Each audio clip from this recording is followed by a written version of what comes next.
Hello everyone, welcome back to Rishu science academy. तो देखो, अभी हम दिन के टाइम ही मिले थे, थोड़ी देर पहले आपको एक वीडियो मिली होगी जिसमें मैंने आपको बताया था कि आपका जो नोटिफिकेशन है वो आउट हो चुका है। सीटेट की वेबसाइट पे नोटिफिकेशन आ चुका है और आपका जो एग्जाम है वो होने वाला है 6 सितंबर को। ठीक है। और मैंने कहा था कि अभी तक इन्फॉर्मेशन बुलेटिन नहीं आई है, तो अब देखो इन्फॉर्मेशन बुलेटिन भी आपके सामने आ चुका है। तो इन्फॉर्मेशन बुलेटिन में देख लेते हैं क्या क्या चेंजेस हुए हैं, क्या क्या नई चीजें ऐड हुई हैं, नहीं हुई हैं, और क्या क्या इन्होंने पैटर्न कैसा रखा है। तो वो सब के बारे में हम बात कर लेते हैं। ठीक है। तो ऑनलाइन एप्लीकेशन की बात करूं तो आज से ही फॉर्म फिलिंग आपकी स्टार्ट हो चुकी है। आज से आप फॉर्म फिल करना स्टार्ट कर सकते हो 11 मई से, और लास्ट डेट है 10 जून तक। तो मई से जून तक का मतलब 1 महीने का टाइम है आपके पास फॉर्म फिलिंग का, तो आप फॉर्म फिल कर सकते हो। और उसके अलावा डेट ऑफ एग्जामिनेशन 6 सितंबर को होगी, जो कि संडे है। उस दिन पेपर 1 पेपर 2 दोनों ही उसी दिन होने हैं।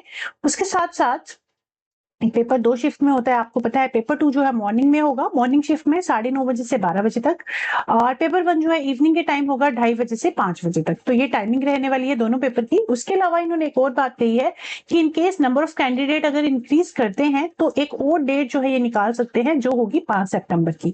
अभी तक तो 6 सितंबर की डेट है, बट अगर कैंडिडेट इनके पास बढ़ जाएंगे तो 5 सितंबर को भी आपका पेपर हो सकता है। मतलब 5 और 6 दोनों ही दिन ये पेपर लेंगे। ठीक है। जैसे फरवरी का हुआ था 7 और 8 फरवरी को, वैसे 5 और 6 दोनों ही दिन ले लेंगे, बट अभी के लिए सिर्फ एक ही डेट इन्होंने अनाउंस की है, वो है 6 सितंबर की। क्लियर।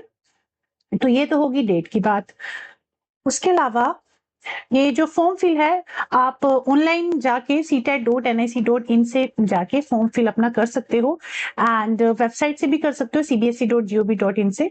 तो आप अपना फॉर्म फिल यहाँ से कर सकते हैं। उसके अलावा अगर फीस की बात करूं, तो अगर ओबीसी जनरल कैटेगरी और ओबीसी की बात करें तो पेपर 1 और पेपर 2 दोनों के लिए 1000 रुपए फीस होगी। एंड मतलब ओनली पेपर, या आप पेपर 1 भर रहे हो या पेपर 2 भर रहे हो, ठीक है, तो 1000 रुपए आपको देना होगा। और दोनों पेपर अगर आप भर रहे हो, पेपर 1 और पेपर 2 दोनों ही, तो दोनों के लिए आपको 1200 फीस देनी होगी। तो एक की 1000 रुपए है, तो इससे अच्छा आप दोनों ही पेपर फिल कर दीजिए, 1200 रुपए आपको फीस देनी होगी दोनों पेपर के लिए। और आगे से आगे आपको पता ही है, जो अगर आप प्राइमरी टीचर्स भी हैं और अगर आप गवर्नमेंट टीचर हो, गवर्नमेंट जॉब कर रहे हो और आपको प्रमोशन चाहिए, तो आप उसके लिए फिर आपका पेपर 2 भी क्लियर होना चाहिए। तो हो सके तो पेपर 1 और 2 दोनों ही फिल कर दीजिए। एंड उसके अलावा जो SC ST वाले हैं, उनकी जो फीस रहेगी पेपर 1 और 2 के लिए 500 है। पेपर 1 भरो या पेपर 2, और अगर दोनों पेपर भरने हैं तो 600 रुपये यहाँ पे फीस रहेगी आपकी। ठीक है। तो ये तो होगी फीस की बात। उसके अलावा पैटर्न देख लेते हैं, पैटर्न कैसा रहेगा आपका।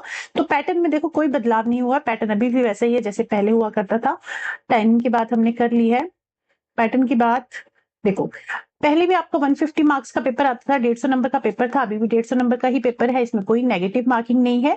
और इसमें 5 पार्ट्स आते हैं, 5 सेक्शन होते हैं। फर्स्ट सेक्शन होता है चाइल्ड डेवलपमेंट और पेडागोजी का, जो कि 30, जिसमें 30 MCQs होंगे, जो 30 मार्क्स का होता है। हर एक क्वेश्चन 1 नंबर का ही होता है इसमें।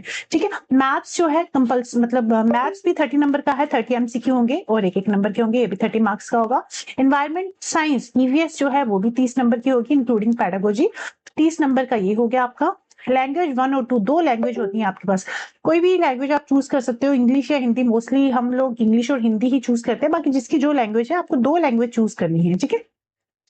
तो वो भी 30 नंबर के होंगे, और इस हिसाब से आपका जो टोटल हो जाता है ये होता है 150 मार्क्स का पेपर, और 2.5 घंटे का पेपर होता है ये। ठीक है। उसके अलावा ये तो होगी पेपर, ये तो होगी प्राइमरी के लिए, मतलब जो प्राइमरी टीचर्स है PRT के लिए जो क्या क्या आपका पैटर्न है वो है। उसके अलावा TGT की बात करें तो TGT में भी पैटर्न क्या है, बट उससे पहले एक और चीज बता दो। जो चेंज इन्होंने किया है ना, वो थोड़ा सा लैंग्वेज में चेंज किया है। पहले क्या था, 20 लैंग्वेज आपको देखने को मिलती थी, बट अब क्या है, यहाँ पे इन्होंने और कुछ लैंग्वेजेस ऐड कर दी है। 7 नई लैंग्वेज जो है इन्होंने ऐड की हैं, 7 न्यू लैंग्वेज इन्होंने ऐड कर दी है। बस इतना सा ही चेंज हुआ है, उसके अलावा बाकी और कोई चेंज नहीं है, बाकी सब सेम है। एज क्राइटेरिया वगैरह, जो पेपर पैटर्न है वो सब कुछ सेम है, और कोई चेंज नहीं है। बस ये थोड़ा सा चेंज है कि लैंग्वेज इन्होंने और ऐड कर दी है। 7 लैंग्वेज कौन कौन सी, बोडो, डोगरी, कश्मीरी, कोंकणी, मैथाली, सैंथली और सिंधी। ये कुछ 7 भाषाएं इन्होंने और ऐड कर दी हैं। जो लैंग्वेज 1 और 2 आप चूज करते हो, उनमें 2 लैंग्वेज और ऐड कर दी है। तो जो ये लेना चाहे, मतलब जिस स्टेट के जो बच्चे हैं वो लेना चाहे वो ले सकते हैं। ठीक है। बाकी अगर हम एलिमेंट्री स्टेज की बात करें, 6 टू 8 की बात करें, तो 6 टू 8 के जो बच्चे हैं उनका भी पेपर पैटर्न जैसा पहला था वैसे ही है, इसमें भी कोई चेंज नहीं है।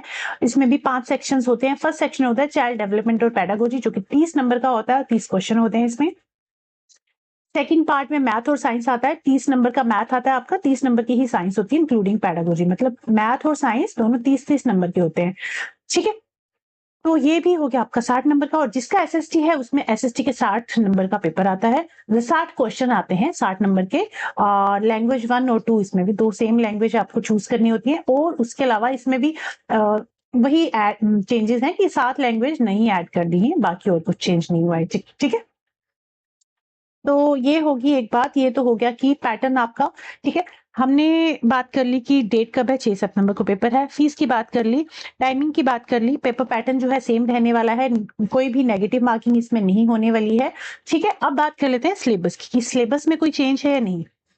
उसके अलावा एग्जामिनेशन सेंटर की अगर बात करूं, तो पहले के टाइम में क्या होता था कि एग्जामिनेशन सेंटर आप खुद फिल करते थे, हमें अपने हिसाब से, मतलब हमारे नियर बाय जो एग्जामिनेशन सेंटर होता था वो फिल करते थे।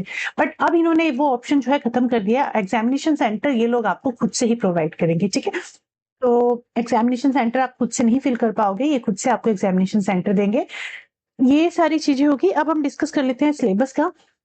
तो सिलेबस में की बात करूं ना, तो सिलेबस में भी कोई भी चेंज नहीं है, सिलेबस भी एज इट इज है, कोई भी एक भी चीज, एक भी परसेंट कोई कुछ चेंज नहीं किया है।